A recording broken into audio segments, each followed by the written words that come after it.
అందరికీ నమస్కారం. శ్రీమాత్రే నమః. ఓం నమ శివాయ. ఓం శ్రీ సాయిరామ్. మార్చి 31 తారీఖు సోమవారం రోజున కుంభరాశి వారికి జరిగేది ఇదే. కాస్త జాగ్రత్తగా ఉండండి. కుంభరాశి వారు అనుడాన్ని పక్కన పెట్టేసి ఈ వీడియోని తప్పకుండా చూడండి. మార్చి 31 సోమవారం, అలానే ఉగాది తర్వాత కొత్త పంచాంగం ప్రకారం కుంభరాశి వారి యొక్క జాతకాన్ని పరిశీలించినట్లయితే కనుక కుంభరాశి వారికి ఈ సమయంలో ఏలినాటి శని దోషాలు అధికంగా ఉన్నాయి. ఇక కుంభరాశి వారికి ఏలినాటి శని వల్ల ఏం జరుగుతుంది, కుంభరాశి వారు ఏ విషయంలో జాగ్రత్తగా ఉండాలి, కుంభరాశి వారి యొక్క కోరిక పూర్తి గోచారం ఎలా ఉంటుంది, ఈ రాశి వారికి జరిగేటువంటి శుభ అశుభ ఫలితాలు ఏమిటి అనేటువంటి పూర్తి అంశాలను అయితే ఈ వీడియోలో తెలుసుకుందాం. వీడియోను కూడా ఎక్కడ కూడా స్కిప్ చేయకుండా చివరి వరకు చూడండి. అప్పుడే మేమేం చెప్తున్నామో మీకు పూర్తిగా అర్థమవుతుంది. ఇక కుంభరాశి అనేది రాశి చక్రంలో 11వ రాశి.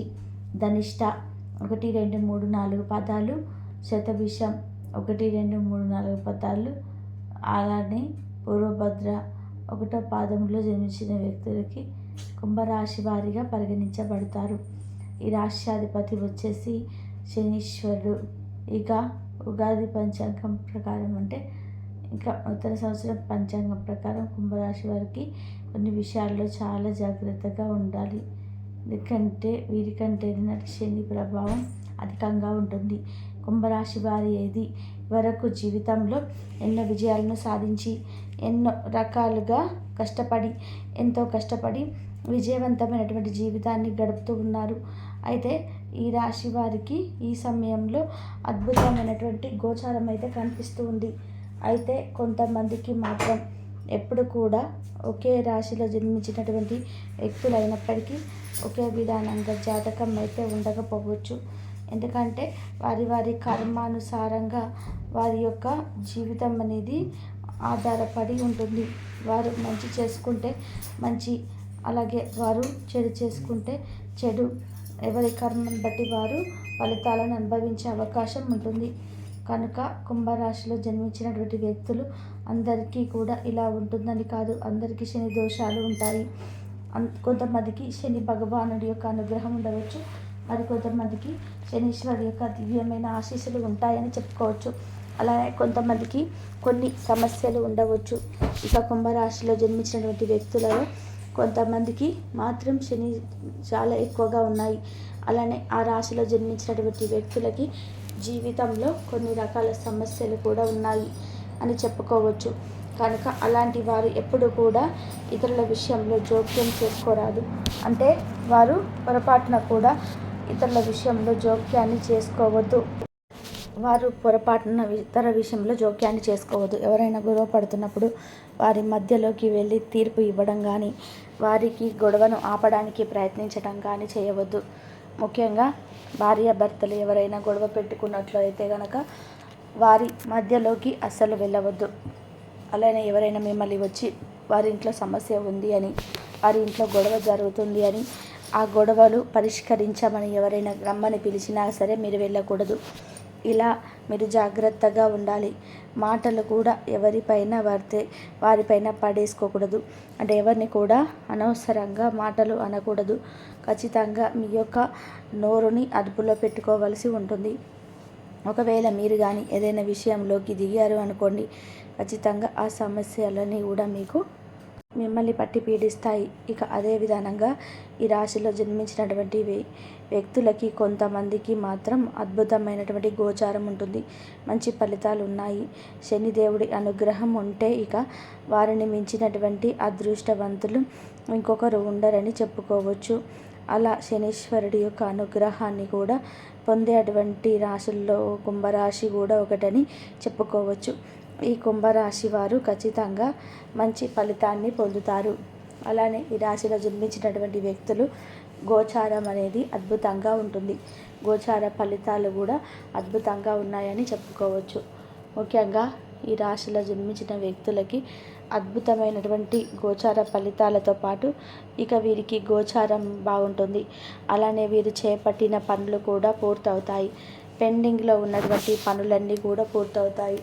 అంతేకాకుండా వీరికి శని అష్టమ దశలో ఉన్నప్పటికీ రాజయోగం కలిగే అవకాశం కూడా ఉన్నది అని చెప్పుకోవచ్చు.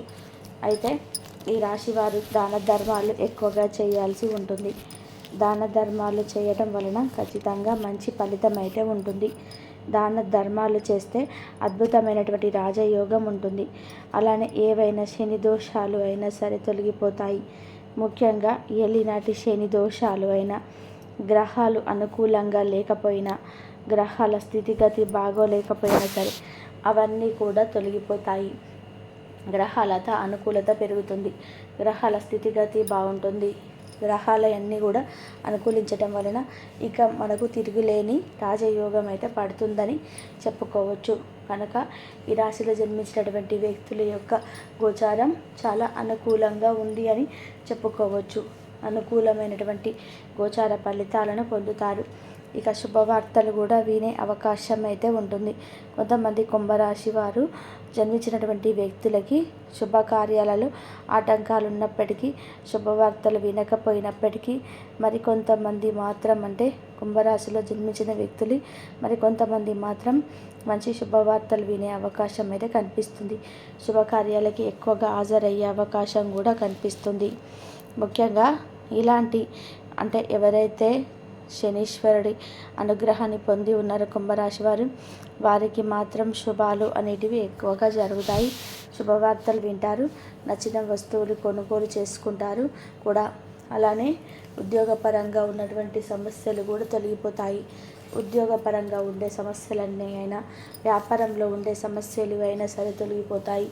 అలానే కష్ట నష్టాల నుంచి కూడా బయటకు వస్తారు అని చెప్పుకోవచ్చు. ఇలా కుంభరాశి వారికి అద్భుతమైనటువంటి గోచారం కొంతమందికి, అలానే కొంత శని ప్రభావం వలన సమస్యలు అనేటివి అనుభవించేటువంటి గోచారం మరికొంతమందికి అయితే కనిపిస్తూ ఉంది. ఏది ఏమైనా ధైర్యంగా ఉండండి. ఏలినాటి శని దోషాన్ని తొలగించుకోవడం కోసం నిత్యం మీ ఇష్ట దైవాన్ని పూజించండి. అలానే ఆదివారం రోజులలో శనీశ్వరుడికి ఇష్టమైనటువంటి అంటే హనుమాన్ టెంపుల్కి వెళ్ళి నవగ్రహాలను పూజించండి. ఆదివారం రోజుల సూర్య భగవానుడికి ఆద్యం సమర్పించండి. శనివారం రోజులలో నవగ్రహాలకి తైలాభిషేకాన్ని చేయండి. తైలాభిషేకం చేయడం వలన ఎలాంటి శని దోషాలైనా సరే తప్పకుండా తొలగిపోవలసిందే. తైలాభిషేకం చేస్తే దరిద్రాలు ఖచ్చితంగా తొలగిపోతాయి. ఇక కుంభరాశి వారికి ఈ విధంగా ఉంటుంది. కొంతమందికి అద్భుతమైన ఫలితాలు ఉన్నాయి, మరికొంతమందికి సాధారణ ఫలితాలు ఉన్నాయి. ఏది ఏమైనా గట్టి నమ్మకంతో ధైర్యంగా ఉండండి. కష్టపడితే ప్రతిఫలం తప్పకుండా ఉంటుంది. ఇష్టదైవారాధన మేలు చేస్తుంది. శనీశ్వరుడికి పూజలు చేయడం వల్ల శని బాధలు, శని దోషాలు తొలగిపోతాయి. ప్రతి ఒక్కరితో స్నేహపూర్వకంగా మాట్లాడతారు. అలాగే స్నేహపూర్వకంగా మాట్లాడమే కాదండి, వీరికి ఏదైనా కానీ అంటే ఒక చిన్న ప్రాబ్లం ఏదైనా ఎదురైనా కానీ, కష్టాలు ఉన్నవ చూసినా కానీ వెంటనే చెల్లించిపోతారు. అప్పటికప్పుడే వారికి ఏదో ఒక విధమైనటువంటి సహాయాన్ని వీరి ద్వారా వారికి అందే విధానంగా చేస్తారు. అలాగే చూసుకున్నట్లయితే రాశి వారికి రేపటి రోజున ధనానికి సంబంధించినటువంటి ఆస్తి పత్రాలకు అంటే ఆస్తికి సంబంధించిన సమస్యలు, భూమికి సంబంధించిన ఇళ్ల స్థలాలు కావచ్చు, ఇలా పత్రాల విషయంలో రేపటి రోజున వీరు మంచి గుడ్ న్యూస్ని అయితే తప్పకుండా వినబోతున్నారని చెప్పుకోవాలి. అది కూడా రేపటి రోజున సాయంత్రం సమయంలో మీరు మంచి న్యూస్ విని మీరు మీ కుటుంబం కూడా చాలా ప్రశాంతంగా, చాలా రోజుల తర్వాత ఆనందంగా ఉన్నాము, సంతోషకరమైన వార్త విన్నటువంటి ఉద్దేశంతో ప్రశాంతంగా ఉంటారు. ఈ ఉగాది నుండి మీకు 2వ దశ అంటే శనిదేవుడు ప్రవేశించడం వల్ల 2వ దశ ఏలినాటి శని ప్రారంభమవుతుంది. ఆర్థిక కుటుంబ సమస్యలు, ఒత్తిళ్లకు కొంచెం ఎక్కువగా అవకాశం కూడా ఉంటుంది. అలానే ఆర్థిక వ్యవహారాల్లో కాస్త ఆచితూచి వ్యవహరించాల్సిన అవసరం అయితే ఏర్పడుతుంది. ఆదాయ ప్రయత్నాలు మీకు శ్రమ ఎక్కువగా ఉంటున్నప్పటికీ కూడా దానికి తగినటువంటి ఫలితం కొంచెం ఎక్కువగానే కనిపిస్తుంది. రేపటి రోజున ఆరోగ్యానికి సంబంధించినటువంటి విషయంలో కాస్త జాగ్రత్త పాటించండి.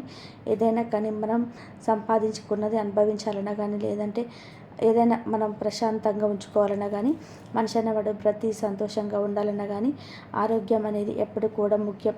ఆరోగ్యమే మహాభాగ్యం అంటారు. కాబట్టి ఆరోగ్యాన్ని విషయంలో మాత్రం ఎట్టి పరిస్థితుల్లో కూడా నిర్లక్ష్య భావంతో ఉండకండి. తగినటువంటి జాగ్రత్తలు పాటించండి. అలాగే వైద్యులను సంప్రదించండి. ఇక అలాగే ఆరోగ్య విషయంలో మాత్రం రేపటి రోజున కాస్త శ్రద్ధను ఎక్కువగా తీసుకోవాల్సింది. అలాగే ఏదైనా కానీ రేపటి రోజున ఎవరి దగ్గరైనా కానీ మాట తొందరపాటు వలన కొన్ని సమస్యలు అయితే తలెత్తేటువంటి అవకాశాలు కనిపిస్తున్నాయి. కాబట్టి ఎవరి వల్ల కూడా మీరు ఇబ్బంది పడకండి. ఎవరిని వల్ల కూడా ఇబ్బంది పడ్డట్టు సిచ్యువేషన్స్ అయితే తెచ్చుకోకండి. కాబట్టి